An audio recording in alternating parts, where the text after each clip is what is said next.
अस्सलाम वालेकुम। कैसे हैं आप सब लोग? आई होप आप सब लोग खैरियत से होंगे। अल्हम्दुलिल्लाह मैं भी ठीक ठाक हूँ।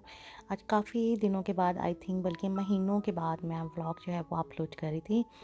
काफ़ी अर्सा हो गया था कोई व्लॉग नहीं आया था। कुछ घर में इस किस्म के हालात और मामलात चल रहे थे कि मैं इस तरफ यूट्यूब के ऊपर जो है वो तवज्जो नहीं दे सकी, और मुझे काफ़ी मैसेजेस भी आ रहे थे, इनबॉक्स हो रहे थे कि आपका काफ़ी दिनों के व्लॉग नहीं आया। मैं बहुत सारी वीडियोस आप लोगों के लिए बना के रखी हुई हैं, बट इंशाल्लाह ताला अब आस्ता आस्ता आप लोगों के साथ शेयर करूँगी। अच्छा, जो आज का व्लॉग मैं आप लोगों के साथ शेयर कर रही हूँ, मैंने ईद वाले दिन बनाया था। ये मेरा ईद का आउटफिट था वेलवेट का, क्योंकि यहाँ पे साउथ अफ्रीका में जो है वो ठंड थी अच्छी खासी जिस दिन बकरा ईद थी। और I love that velvet dresses ना। तो मुझे वेलवेट का ड्रेस इस कदर पसंद है, और मैंने कभी आज तक पहना ही नहीं था। तो इस दफ़ा जब मैं पाकिस्तान गई ना, तो मैं अपने लिए एक वेलवेट का ड्रेस लेके आई, और मैंने कहा चलो अब ईद के ऊपर इसको पहनती हूँ। और ये जो शूज़ हैं ये मैंने शीन से ऑर्डर किए थे, बहुत ही कंफर्टेबल हैं और बहुत ही मज़े के।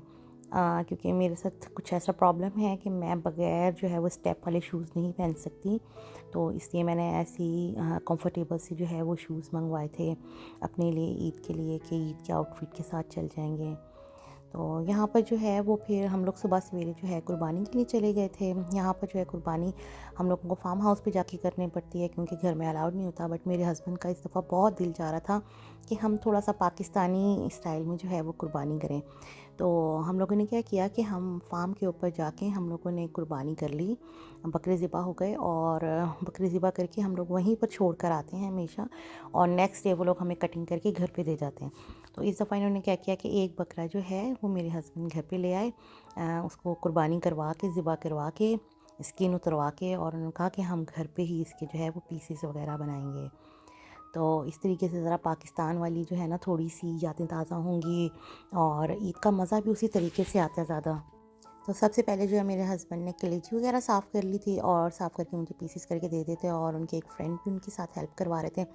और बड़ा ही अच्छा सा मज़ा आ रहा था हम लोगों को, अच्छा लग रहा था घर के ऊपर ना इस तरीके से। वरना हमेशा गोश्त जो है वो कुर्बानी करके हम फार्म पे आ जाते थे, और घर के ऊपर जनाब रूटीन की तरह से बस खाना बना और हम लोगों ने खा लिया या किसी को इनवाइट कर लिया।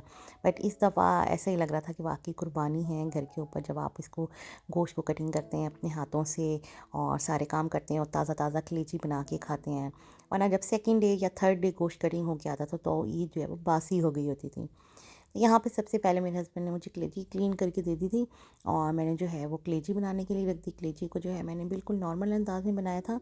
कलेजी को पहले लहसुन अदरक की जो पेस्ट है उसके अंदर मैंने इसको फ्राई कर लिया था अच्छे से। और जब इसका सारा पानी ड्राई हो गया था तो इसमें घर के ही सिंपल से मसाले मैंने ऐड कर दिए थे।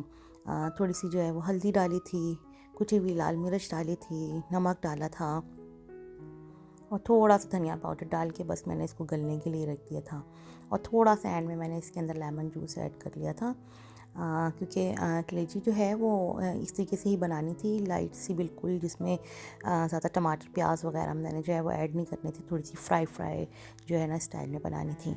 और यहाँ पे कलेजी रेडी हो गई थी तकरीबन 1 o'clock तक। तो सबसे पहले मैंने कलेजी सर्व की थी, और शाम के टाइम ना मेरे हस्बैंड ने थोड़ी सी फ्रेंड्स, फैमिली फ्रेंड्स को जो है वो इनवाइट किया हुआ था घर के ऊपर, ताकि और ही रौनक लग जाए। तो इसलिए मेरा जो है वो काफ़ी हैक्टिक डे होने वाला था। तो बस यहाँ पे हम लोगों ने थोड़ी सी कलेजी जो है वो इंजॉय करने के बाद मेरे हस्बैंड ने मुझे गोश्त भी कटिंग करके दे दिया था, जो कि मुझे रात के खाने के लिए बनाना था। और मेरी जो फ्रेंड्स हैं, 2-3 जो फ्रेंड्स आ रही थी, वो भी थोड़ा सा जो है वो कुछ ना कुछ डिशेस बना के ला रही थी। तो मैंने सिर्फ जो है वो पुलाव ही बनाना था, और कलेजी बनी हुई थी और 1-2 मीठे बने हुए थे मेरे पास। अच्छा, यहाँ पर मैंने जो है प्याज जो है वो ब्राउन करके पहले ही रखी हुई थी, प्याज ब्राउन ऐड की, और जिंजर गार्लिक पेस्ट ऐड किया, और साबुत गरम मसाले डाल के इसको थोड़ा सा घी में जो है वो भून लिया था। और इसके बाद मैंने गोश्त जो है वो डाल दिया था, ताकि गोश्त जो है वो मैंने प्रेशर कुकर नहीं लगाना था, क्योंकि ताज़ा ताज़ा गोश्त था।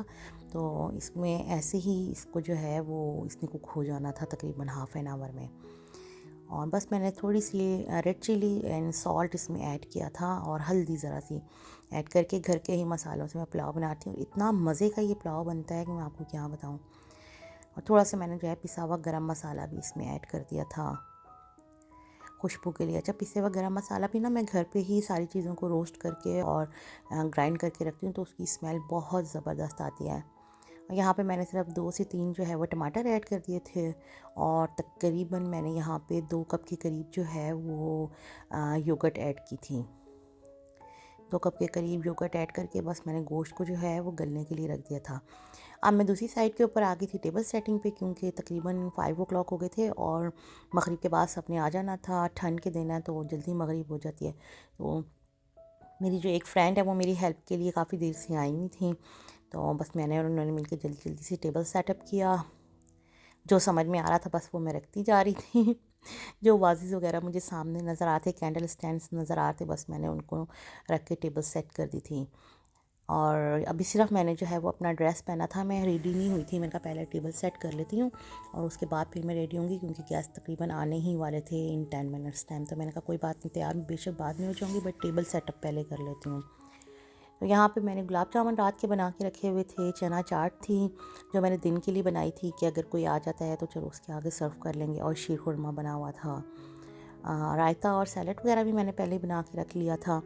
और पुलाव जो है वो मैंने अपनी फ्रेंड से बोला कि गोश्त जो है वो तकरीबन गल गया, तो बस अब आपने इसमें राइस ऐड करने हैं, और मैं रेडी होने के लिए चली गई थी।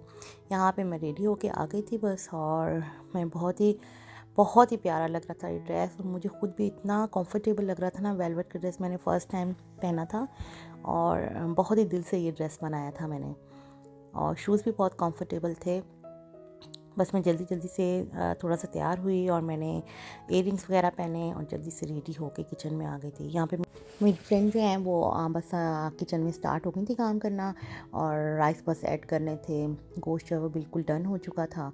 तो सारी मेरी जो है जितनी फैमिलीज़ को हमने इनवाइट किया हुआ था वो सब आ चुकी हुई थी, और टेबल के ऊपर मैं बाकी का जो खाना सब फ्रेंड्स लेके आई थी वो सेट करने लगी थी। यहाँ पर जो है चावल बस दम पे लगाने थे, तो वो मेरी दोस्त जो है उसको कर रही थी हैंडल।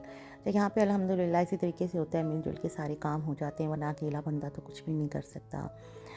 ईद हो, बकरा ईद हो, या फिर रमज़ान का कोई इवेंट हो, अफ्तार पार्टीज़ हो, मैं अपने घर पे ज़रूर अच्छा सा कुछ ना कुछ इवेंट जो है वो अरेंज करती हूँ ज़रूर से, और अच्छी सी डेकोरेशंस वगैरह भी करती हूँ अपनी बेटी के साथ मिलके। स्पेशली उसको ज़रूर इन्वॉल्व करती हूँ ताकि उसे हमारे ट्रेडिशंस का पता लगे, क्योंकि जब हम ओवरसीज़ में रहते हैं तो हमारे बच्चे जो हैं वो इन चीज़ों का बहुत ज़्यादा उनको पता नहीं होता।